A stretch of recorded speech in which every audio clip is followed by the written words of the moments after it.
for Linda Burnett, who cannot be here today. This is something that she and Debbie Jolie has, this is the work that they did, that this is what I'm presenting you with. When countries sign up to the UN CRPD, they can also sign up to a range of optional protocols, although many do not do that. However, fortunately for disabled people in the UK, the Labour Minister for Disabled People, Anne Maguire, had signed up to them way back in 2012. Had signed up to them. And way back in 2012, Debbie Jolie and Linda Burnett started to investigate the possibility of using the optional protocol 6 for the first time. Prior to that, it had not been used against any country in the world, and our complaint was unprecedented. We knew from our work with DPAC, Disabled People Against Cuts, that in the UK, disabled people's rights were not only regressing, but they were grave and systematic violations of our rights being perpetrated by the UK government. When we first approached the UN Disability Committee Secretary, he informed us that the Disability Committee had received many complaints, but the information was disorganized and unusable for them. Also, it was stressed then and later, over and over again, that the process had to be totally confidential. So we were unable to tell anyone what we were doing for almost 3 years, which was very, very frustrating.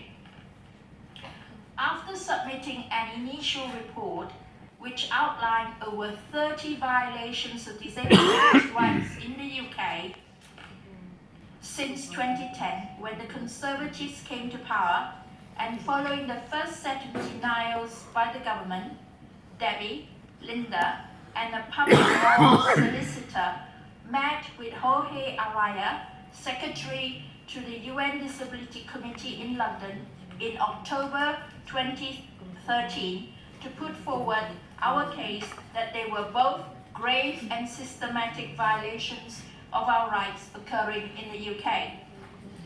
After that, they followed a series of reports by DPAC and responses to those by the government, which were ping-ponged back and forth for about 3 years, until eventually the UN decided to act upon the information we had submitted and arranged to carry out an unprecedented inquiry into the situation for disabled people in the UK. In October 2015, a team of rapporteurs came to the UK for 2 weeks and visited all the devolved nations. They interviewed over 200 people, not just disabled people, but lawyers, politicians, members of the House of Lords, academics, benefit advisors, and collected 3,000 pages of evidence. The inquiry report focused on 3 main articles of the UN CRPD. Article 19, a right to independent living. Article 27, work and employment.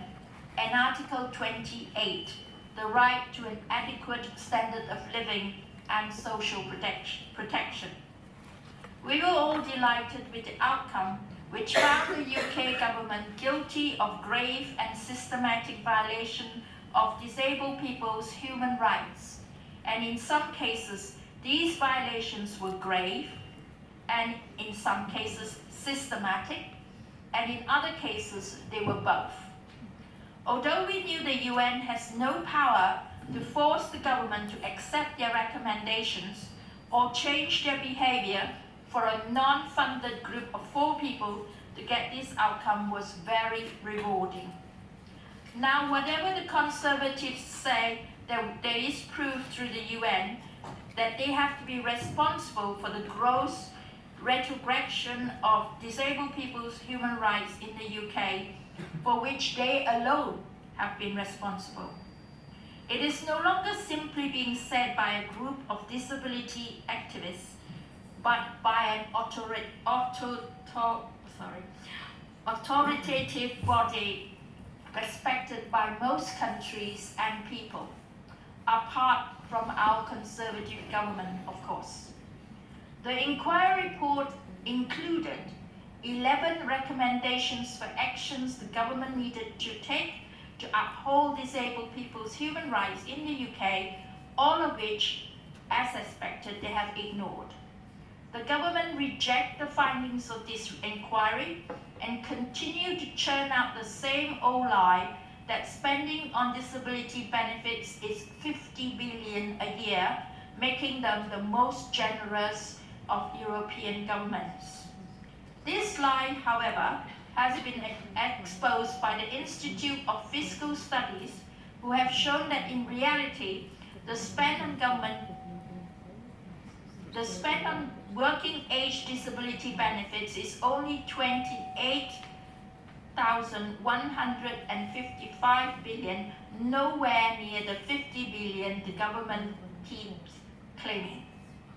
For example, the spend on DLA, Disability Living Allowance, PIP, Personal Independence Payment, is only half of what it was 1995-96, and spending on disability benefits 2014-15 was only 0.8% of national income.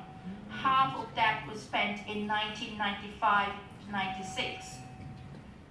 Spending on independent living and care funding has been savagely slashed by over 6.3 billion since 2010, and the CARE Act introduced in 2014 removed all eligibility for funding from over 100,000 working age disabled people.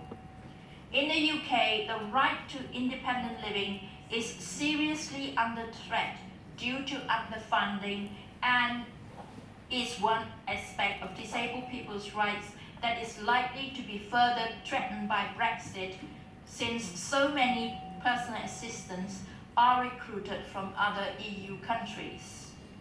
Having dismissed the findings of the UN Disability Committee, the government no doubt hoped all criticisms would fade away, but that is not and will not be the case.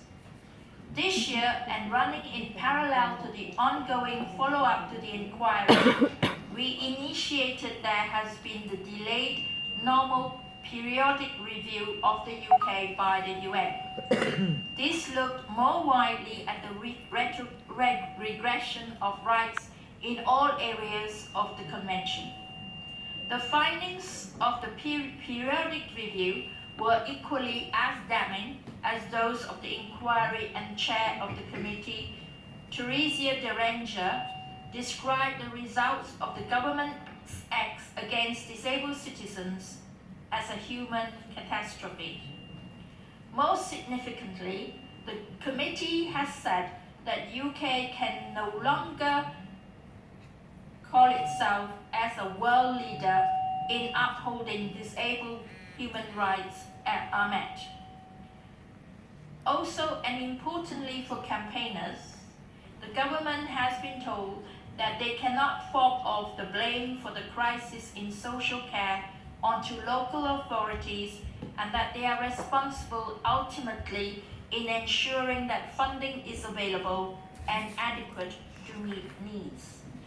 The report on the periodic review criticized the government for failures and regression in relation to every single article in the UN CRPD. The list of criticisms and concerns are simply far too long to mention here, but can be viewed on the Disability Committee's website. From now on, there will be annual review by the UN of the government's progress in meeting disabled people's rights, a process DPAC will continue to play a major role in monitoring. The committee will also do follow-up work regarding the inquiry after January next year, which we will also continue to contribute to. As well as those things, we will of course continue to try and make sure that disabled people's needs are not forgotten by the people, and that we do not become invisible yet again. Thank you.